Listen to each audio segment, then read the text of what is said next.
Q1, Q2 and Q3, जिन सभी का magnitude Q के बराबर है, और ये सब एक ट्रायंगल के वर्टाइसेस पे रखे हुए हैं, इक्विलेटरल ट्रायंगल के, मतलब साइड तीनों ही बराबर है।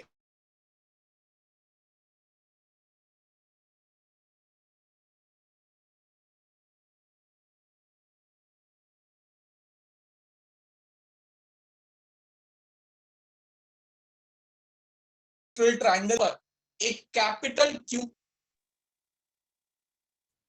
M I audible now? Alright, alright, alright, alright.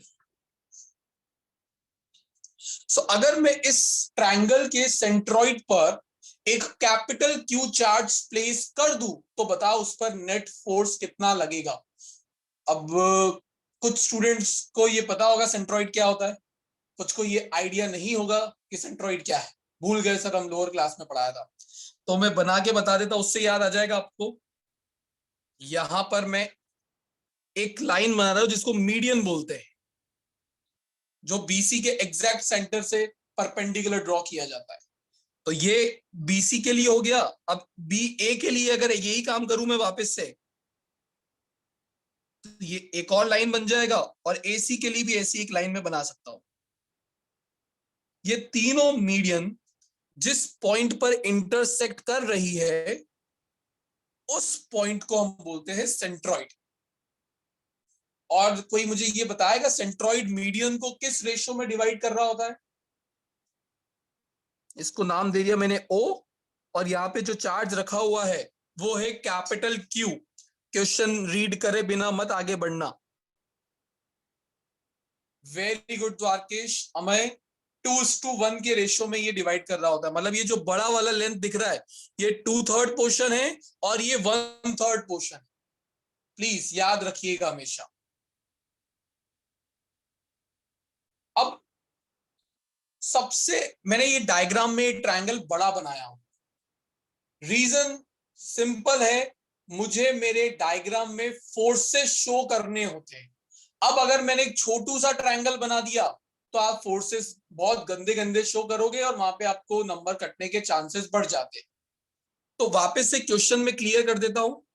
एक ट्रायंगल है, जिस ट्रायंगल के तीनों वर्टेक्स पर रखा हुआ है चार्ज क्यू क्यू क्यू, और एक चार्ज रखा है कैपिटल क्यू सेंट्रॉइड पर। बोला है find the net force on this charge which is placed at centroid. इस पर नेट फोर्स बताओ। अब हमने कूलम्स लॉ में ये पढ़ा था, वेरी गुड वरुण, पर इसको देखो आंसर में पहले ही बता देता हूं, 0। अगर तीनों चार्जेस इक्वल होंगे तो इस पे लगने वाला नेट फोर्स 0 होने वाला है। पॉइंट ये नहीं है कि 0 आंसर है, पॉइंट ये है कि 0 लिखना कैसे है, उस पर काम करना होता है। अब आपको आंसर पता लग जाएगा, लॉजिक क्लियर होगा, पर अगर लिखना नहीं आया आपको नंबर नहीं मिलेगा बोर्ड में। तो लिखना कैसे है वो मैं सिखा रहा हूं, सो दैट इस टाइप का कोई और क्वेश्चन जब मैं आपको करने के लिए दूं घर पर, तो आपके दिमाग में वो क्वेश्चन बैठे कि नहीं, हाँ इसको ऐसे ही करना है। सबसे पहले मैं फोर्सेस शो करूंगा, वो देखना। कूलम्स लॉ ने ये बताया था कि जो फोर्स का डायरेक्शन होगा वो always along the line joining the two charges होगा। याद है सबको? धीरे इधर ध्यान देना है। फोर्सेस जो होता है वो लाइन जॉइनिंग, जो जैसे ये दो चार्जेस है क्यू एंड कैपिटल क्यू, तो इन दोनों को जो लाइन जोड़ रही है, फोर्स उसी के अलोंग होगा, या तो इस तरफ या इस तरफ, या इस तरफ या इस तरफ, इस तरीके से। याद आया? तो एक चीज बताओ, जो चार्ज पॉइंट ए पर रखा है वो कैपिटल क्यू पर फोर्स रिपल्सिव लगाने वाला है या अट्रैक्टिव? देखो, ये है चार्ज क्यू, ये है चार्ज कैपिटल क्यू, ये इन दोनों को लाइन जोड़ रही है। तो ये वाला जो चार्ज है वो कैसा फोर्स एक्सपीरियंस करेगा due to this charge? Repulsive और अट्रैक्टिव। ये भी पॉजिटिव है, ये भी पॉजिटिव है, तो डेफिनेटली लाइक चार्जेस रिपेल। तो ये वाला जो चार्ज है वो इस डायरेक्शन में फोर्स एक्सपीरियंस करेगा। देखो, along the line joining the two charges ही मैंने एरो बनाया है। इसमें किसी को डाउट है? अब बात आती है कि इसका नेम क्या दिया जाए। तो मैंने पिछली क्लास में vector form of Coulomb's law में नेमिंग करना सिखाई थी। धीर, क्या नेम हो, कैसे किया जाता है नेम? सर अगर ऊपर वाला ए नाम दिया ना आपने, तो क्यू, सॉरी एफ, इधर नीचे का नाम क्या है? ये पॉइंट ओ है, ये पॉइंट ए है। अच्छा, तो ओ ए। Very good. जिस पर फोर्स लग रहा होता है उसको पहले लिखने का, जो लगा रहा है उसको बाद में लिखने का। तो यहां पर क्या लिखूंगा? F O A, that is force on charge O due to charge A, placed at point A, F O A. ये पहला फोर्स मैंने आपको बताया। दूसरा, सिर्फ ये क्यू ही थोड़ी ना इस कैपिटल क्यू पे फोर्स लगा रहा होगा, इस वाले क्यू ने भी इस कैपिटल क्यू पे कुछ फोर्स लगाया होगा और वो भी रिपल्सिव होगा। तो वो फोर्स इस लाइन के अलोंग लगने वाला है। समझ पा रहे हो ये कि अब इन दोनों के बीच का फोर्स देखूं तो ये भी कैपिटल क्यू, ये जो स्मॉल क्यू है ये इसको रिपेल करेगा, तो रिपेल करेगा तो इसी लाइन के अलोंग ही जा सकता है। तो फोर्स का डायरेक्शन हो गया ये। सिमिलरली ये वाला चार्ज भी इसको रिपेल करेगा, ये वाला चार्ज। तो इसकी वजह से ये चार्ज किधर फोर्स एक्सपीरियंस करेगा? इस तरफ। अब इन दोनों के नेमिंग आपको अपनी कॉपी में देने और फिर मेरे नेमिंग से मैच करना है कि आपको आया या नहीं आया। मैंने एक का करके बताया। जो जिस पर फोर्स लग रहा है उसे पहले लिखना है और जो लगा रहा है उसको बाद में लिखना है। सो इसका नाम क्या हो गया? F O B, force on charge O due to charge B. और इसका नेम हो जाएगा F O C, force on charge O due to charge placed at C. Clear है? ये डायग्राम अच्छा बड़ा होना चाहिए, क्योंकि ये ही यहीं पे रॉन्ग दिखा दिया आपने, आपके स्कूल टीचर वहीं पे नंबर काट देगा। जेई या नीट नहीं है कि आंसर पता लगने से पूरा नंबर मिल जाएगा। यहाँ पे स्टेप्स की मार्किंग मिलने वाली है। स्टेप्स बताने में एबल नहीं हुए तो मार्क्स के लिए मैम के पास मत जाना या सर के पास, जो भी है, प्रॉब्लम आएगी। अब देखो, हमको ये पता है कि कूलम्स लॉ का फॉर्मूला होता है K C Q one Q two by R square, है ना? यही होता है K C Q one Q two by R square. तो आर क्या होता है? उन दोनों चार्जेस के बीच का डिस्टेंस। अब आप ध्यान से देखो तो वो डिस्टेंस क्या होगा? एओ, बीओ एंड सीओ, यही डिस्टेंस है दो चार्जेस के बीच का। अगर ये पेयर ले लूंगा तो यहां पर एओ डिस्टेंस हो जाएगा, ये वाले के लिए बीओ डिस्टेंस होगा और ये वाले के लिए सीओ डिस्टेंस होगा। क्लियर है? कोई मुझे बता सकता है ये डिस्टेंस कैसे निकालेंगे?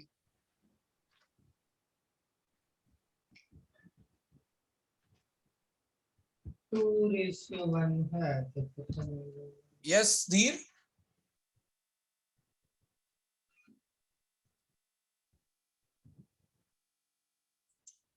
यस भीष्म। सर वो F cos theta F sine theta है क्या?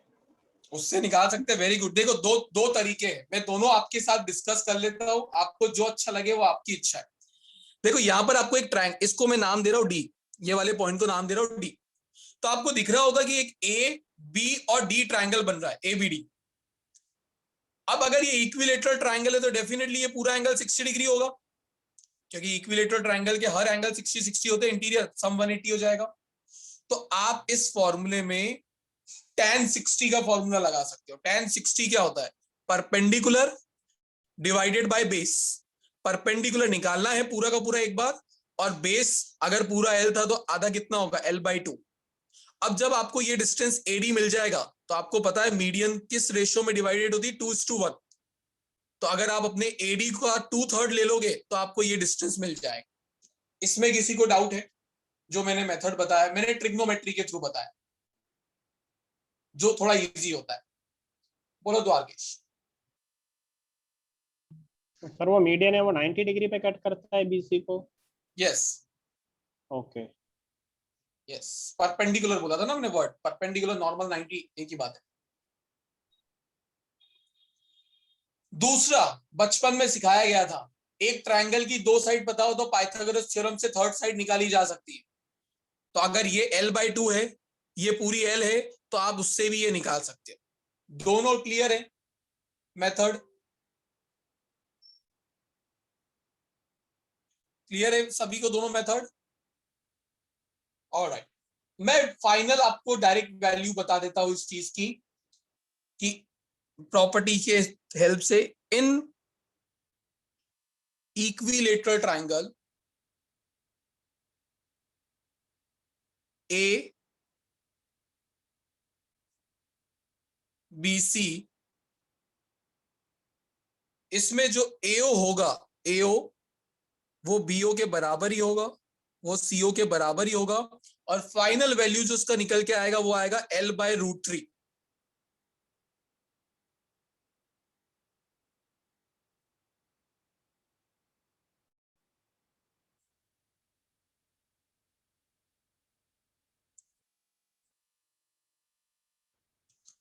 किसी को दिक्कत तो नहीं है ये कैसे आया है L/√3? दोनों मेथड मैंने बता दिए। ऑलराइट, नाउ इसके बाद लिखेंगे बाय कूलम्स लॉ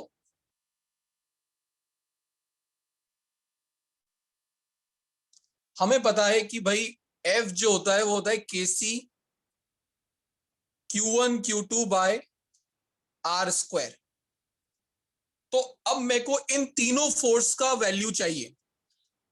पहला स्टार्ट करूं मैं अगर FOA से, FOA, तो आप सभी ये समझिए कि जो फोर्स है वो वेक्टर क्वांटिटी है, तो मुझे मैग्नीट्यूड के साथ डायरेक्शन भी स्पेसिफाई करना पड़ेगा। आप देखो FOA के मेरे ऊपर एरो लगा रखा है, तो मैग्नीट्यूड कितना होगा पहले वो लिख लेता हूं मैं।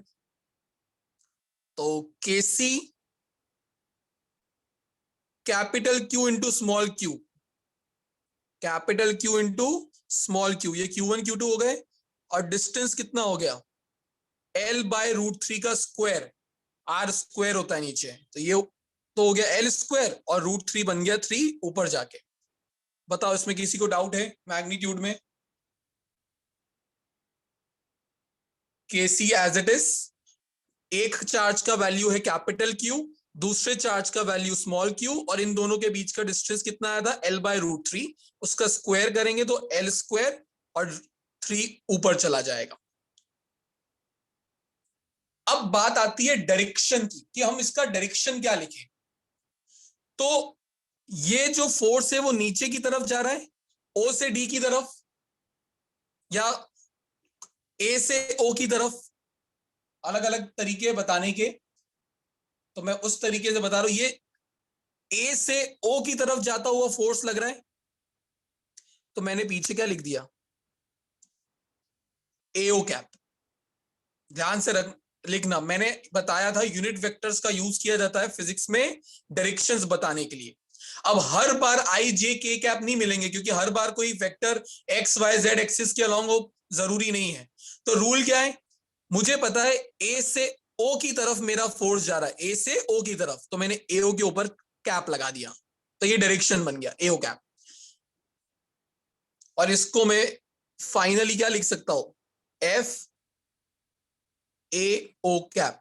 इस पूरे को मैंने F लिख दिया मैग्नीट्यूड।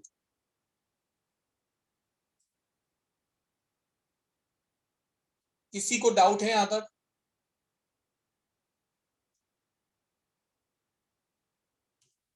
फिर सेम, अब कुछ नया नहीं करूंगा, अब FOA के बाद FOB का वैल्यू लिख दो। तो FOB का भी तो मैग्नीट्यूड यही है ना, चार्जेस का प्रोडक्ट चेंज हो रहा है, ना चार्जेस के बीच का डिस्टेंस चेंज हो रहा है, तो मैग्नीट्यूड वाइज तो वो भी अभी 3KCQ/L² ही आएगा। कोई डायरेक्शन बता सकता है इसका क्या लिखूंगा? डायरेक्शन बता दिया तो मतलब सीख गया क्या स्कूल भी? BO cap. वेरी गुड, ये फोर्स B से O की तरफ जाता हुआ दिख रहा है, तो यहां पे लिख दिया BO कैप। अब देखो क्या ऊपर और नीचे वाला मैग्नीट्यूड सेम ही है, तो मैं क्यों इतना बड़ा लिखूं, या इतनी मेहनत नहीं होगी, तो डायरेक्टली F ही लिख रहा हूं, FAO कैप। ऊपर और नीचे का मैग्नीट्यूड सेम ही था। कोई दिक्कत यहां तक किसी को?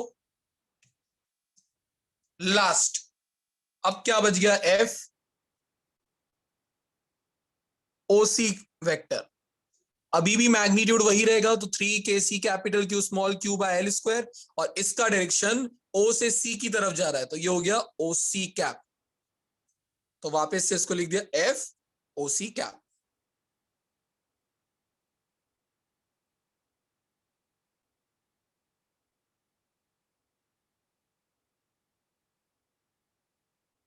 यहां तक सबको क्लियर है?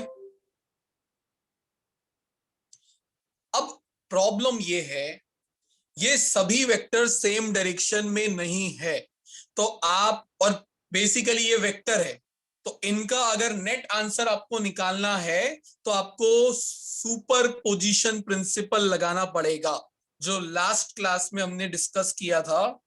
सो यहां पर मैं लिख रहा हूं वो principle, according to principle of superposition, superposition principle ने क्या बताया था कि नेट फोर्स जो ओ पर लग रहा होगा,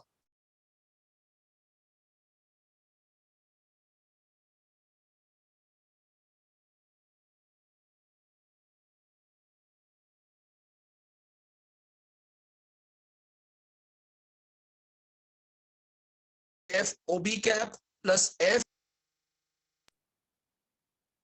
क्लियर है? अब आप देखो,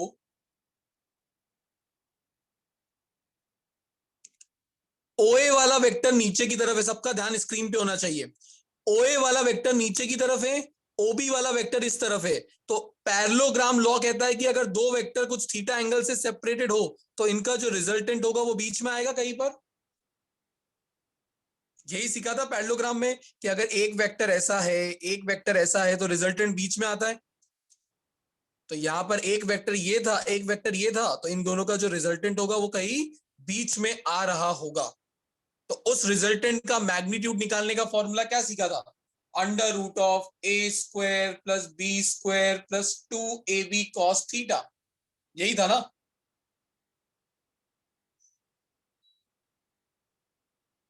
तो यहां पर मैं अगर मैग्नीट्यूड निकालू F O A vector plus F O B vector का,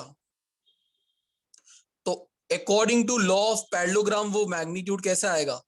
सभी फोर्सेस के मैग्नीट्यूड सेम है, एफ एफ एफ, तो इसका भी मैग्नीट्यूड एफ स्क्वायर, इसका भी magnitude F square, A square plus B square plus 2ab, F into F, ये वाला एंगल कितना होगा एफ ओ ए और एफ ओ बी के बीच का? ये एंगल कितना बन रहा होगा? जो ये दो वेक्टर बताए हैं इन दोनों के बीच का एंगल, क्योंकि थीटा तो उन्हीं के बीच का एंगल होता है, तो यहाँ पे कॉस क्या लिखूं? Yes Amay? 120. 120 degree, very good भाई। जिसको नहीं पता लगा 120 कैसे आया मैं बता देता हूं। पांशु यहां तक क्लियर है? पक्का? ठीक है। 120 कैसे आया उसके बहुत सारे तरीके हैं बताने के, मैं एक बता देता हूं, आपको देख लेना। देखो, अगर ये पूरा 60 था तो इसका आधा कितना होगा? 30।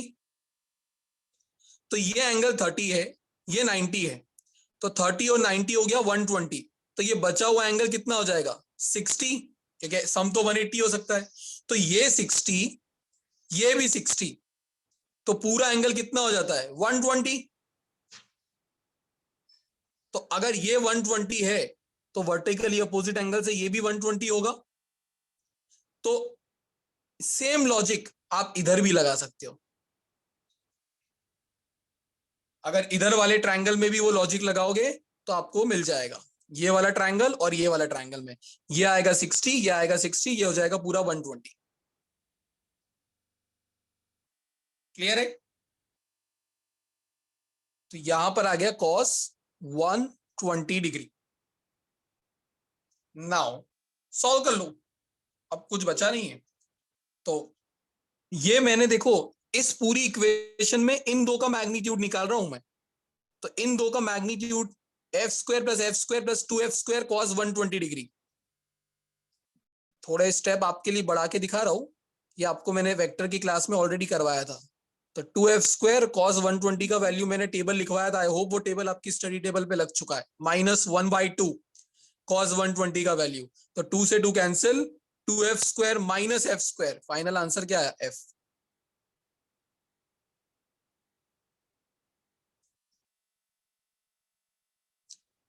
ये वाला आपका मैग्नीट्यूड आया। अब अगर इसका डायरेक्शन बताना हो तो मैं बोल सकता हूं ये वाला जो वेक्टर है वो O से C की तरफ जा रहा है, तो यहाँ पे पीछे क्या लिख दिया, OC कैप। देखो यहाँ पे मॉड्यूलस था, मैंने नीचे मॉड हटा दिया, जैसे ही मॉड हटाया तो मुझे डायरेक्शन लगाना पड़ा, तो मैंने लग दिया FOC कैप। तो पहले दो वेक्टर का रिजल्टेंट कितना आया, FOC कैप। इसमें किसी को डाउट है तो पूछ।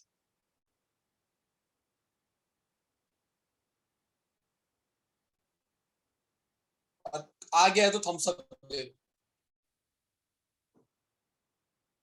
यस दी।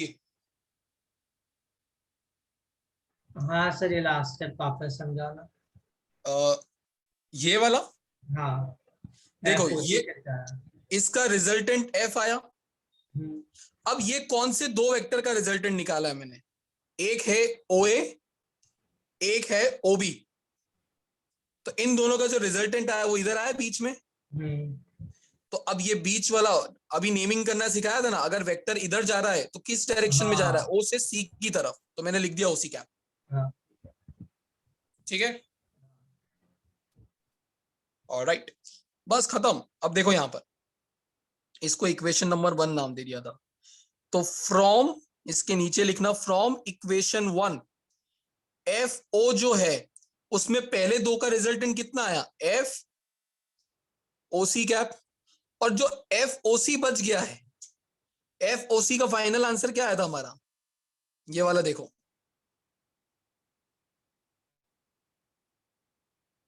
ये मैंने यहाँ पे गलत लिख रखा है, यहाँ CO कैप आएगा, OC कैप नहीं।